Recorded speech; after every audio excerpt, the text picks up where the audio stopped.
സീരീസുകളുടെ രാജാവ് എന്നാണ് ഈ ഒരു ബ്രേക്കിംഗ് ബാഡ് അറിയപ്പെടുന്നത്. കെമിസ്ട്രിയിൽ ഒരുപാട് നോളജ് ഉണ്ടായിട്ടും ഒരു സാധാരണ സ്കൂളിൽ ഒരു കെമിസ്ട്രി ടീച്ചറായിട്ട് മാത്രം ജോലി ചെയ്യണേ വാൾട്ടർ വൈറ്റ് ആണ് ഈ ഒരു സീരീസിലെ മെയിൻ ക്യാരക്ടറായിട്ട് വരുന്നത്. അമേരിക്കത്തെ ഒരു മിഡ് റേഞ്ച് ഫാമിലിയാണ് ഈ ഒരു വാൾട്ടറിൻ്റെ എന്ന് പറയുന്നത്. സോ അതുകൊണ്ട് തന്നെ ഇദ്ദേഹത്തിന് സാമ്പത്തികപരമായിട്ടൊക്കെ പല പ്രശ്നങ്ങളും നേരിടുന്നുണ്ട്. അതുകൊണ്ട് തന്നെ ഇദ്ദേഹത്തിൻ്റെ ക്ലാസ് കഴിഞ്ഞ ശേഷം ഒരു കാർ വാഷ് സെൻറ്ററിൽ ഇദ്ദേഹം ഒരു പാർട്ട് ടൈം ജോബിനൊക്കെ പോകുന്നുണ്ട്.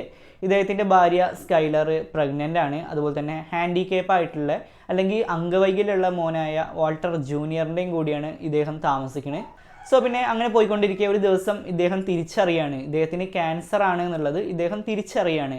ഈ ഒരു ന്യൂസ് ഈ വാൾട്ടറിനെ ആകെ തളർത്തി. കാരണം നമ്മൾ പറഞ്ഞിട്ടുണ്ടായിരുന്നു ഇദ്ദേഹത്തിൻ്റെ വൈഫ് ആൾറെഡി പ്രഗ്നൻ്റ് ആണ്. അതുപോലെ തന്നെ മകനായിട്ടുള്ള വാൾട്ടർ ജൂനിയർ ഒരു ഹാൻഡിക്കേപ്പ് പേഴ്സൺ ആണ്. ബട്ട് എന്നാലും ഇത് വാൾട്ടർ ഫാമിലിയിൽ പറയാനും നിന്നില്ല. കാരണം അദ്ദേഹത്തിന് വേണ്ടിയിട്ട് ഒരുപാട് ക്യാഷൊക്കെ ചിലവാക്കുമെന്ന് വിചാരിച്ചിട്ട് ഇദ്ദേഹം ആരോടും പറയാനും നിന്നില്ല. അങ്ങനെ പോയിക്കൊണ്ടിരിക്കുക ഒരു ദിവസം ഇദ്ദേഹത്തിൻ്റെ പഴയ സ്റ്റുഡൻ്റ് ആയിട്ടുള്ള ജെസ്സി പിങ്ക്മാനെ കണ്ടുമുട്ടുകയാണ്. ഈ ഒരു ജെസ്സി എന്ന് പറയുന്നത് അത്യാവശ്യം കുറച്ച് ഉഡായിപ്പൊക്കെ ഉള്ള ഒരു ചെറുപ്പക്കാരനാണ്. അതായത് കുറച്ച് ഡ്രഗ് സെയിൽസും അങ്ങനെയൊക്കെ ഉള്ള ഒരാളാണ്. അങ്ങനെ തൻ്റെ അവസ്ഥേനെ തുടർന്നിട്ട് ഈ ഒരു വാൾട്ടർ ഒരു ഇല്ലീഗൽ വേൾഡിലേക്ക് കടക്കുകയാണ്. ഈ ഒരു ജെസ്സി പിങ്ക്മാൻ്റെ സഹായത്തോടെ മെറ്റാമെറ്റഫിൻ എന്ന് പറയുന്ന ഒരു മാരകമായിട്ടുള്ള ഒരു ഡ്രഗ്സ് ഇദ്ദേഹം പ്രൊഡ്യൂസ് ചെയ്യാണ്. നമ്മൾ ആൾറെഡി പറഞ്ഞിട്ടുണ്ടായിരുന്നു ഇദ്ദേഹം കെമിസ്ട്രിയിലൊക്കെ ഒരുപാട് നോളേജ് ഉണ്ട് എന്നുള്ളത്. സോ അങ്ങനെ ഇദ്ദേഹത്തിൻ്റെ നോളേജൊക്കെ വെച്ചിട്ട് ഇദ്ദേഹം ഈ ഒരു ഡ്രഗ് പ്രൊഡ്യൂസ് ചെയ്യുന്നുണ്ട്. അതിനുശേഷം ജെസ്സിയാണ് ഇതിൻ്റെ സെയിൽസും കാര്യങ്ങളൊക്കെ നോക്കിയിട്ടുണ്ടായിരുന്നത്. ഒരേ സമയം ഇദ്ദേഹം വാൾട്ടർ വൈറ്റ് എന്ന് പറയുന്ന നായകനായിട്ടും അതുപോലെ തന്നെ ഹെയ്സൻബർഗ് എന്ന് പറയുന്ന വില്ലനായിട്ടും അറിയപ്പെടുകയാണ്.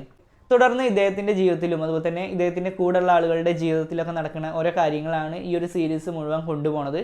തീർച്ചയായിട്ടും കണ്ടു നോക്കേണ്ട ഒരു സീരീസ് തന്നെയാണ്. സീരീസുകൾ ഇഷ്ടപ്പെടുന്ന എല്ലാവരും തീർച്ചയായിട്ടും കണ്ടു നോക്കേണ്ട ഒരു സീരീസ് തന്നെയാണ് ഈ ഒരു ബ്രേക്കിംഗ് ബാഡ് എന്ന് പറയുന്നത്. ഇതിൽ വാൾട്ടറായിട്ട് എത്തുന്നത് ബ്രയാനാണ്. അതുപോലെ തന്നെ അന്നാഗണ്ണാണ് സ്കൈലറായിട്ട് എത്തുന്നത്. അതുപോലെ തന്നെ ആരോൺ പോളാണ് ഈ ഒരു ജെസ്സി പിങ്ക്മാൻ്റെ വേഷം ചെയ്തിട്ടുള്ളത്. 2008 ജനുവരി 20 AMC നെറ്റ്വർക്കിലൂടെയാണ് ഇതിൻ്റെ ആദ്യത്തെ എപ്പിസോഡ് പുറത്ത് വന്നിട്ടുണ്ടായിരുന്നത്. 5 സീസണിലായിട്ട് ടോട്ടൽ 62ഓളം എപ്പിസോഡ് ഈ ഒരു സീരീസിനുണ്ട്. അപ്പോൾ എല്ലാവരും സീരീസുകൾ ഇഷ്ടപ്പെടുന്ന എല്ലാവരും ഈ ഒരു സീരീസ് കണ്ടു നോക്കുക. തീർച്ചയായിട്ടും ഇൻട്രസ്റ്റിംഗ് ആയിട്ടുള്ള ഒരു സീരീസ് തന്നെയാണ്. അതുപോലെ തന്നെ IMDbയിൽ ഏറ്റവും കൂടുതൽ റേറ്റിംഗ് ഉള്ള ഒരു സീരീസാണ് ഈ ഒരു ബ്രേക്കിംഗ് ബാഡ് എന്ന് പറയുന്നത്. അപ്പോൾ എല്ലാവരും കണ്ടു നോക്കുക. അതുപോലെ തന്നെ ഇതുപോലുള്ള കൂടുതൽ സീരീസിൻ്റെയും അതുപോലെ തന്നെ മൂവീസിൻ്റെയൊക്കെ റിവ്യൂ കിട്ടാനായിട്ട് ഈ ഒരു ചാനൽ സബ്സ്ക്രൈബ് ചെയ്തിട്ട് സപ്പോർട്ട് ചെയ്യുക. ഈ ഒരു ചാനൽ നിങ്ങളെ ഒരിക്കലും ഡിസപ്പോയിൻ്റ് ആക്കില്ല. And finally it's me Shyam, this is waysides and this channel won't disappoint you and thanks for watching.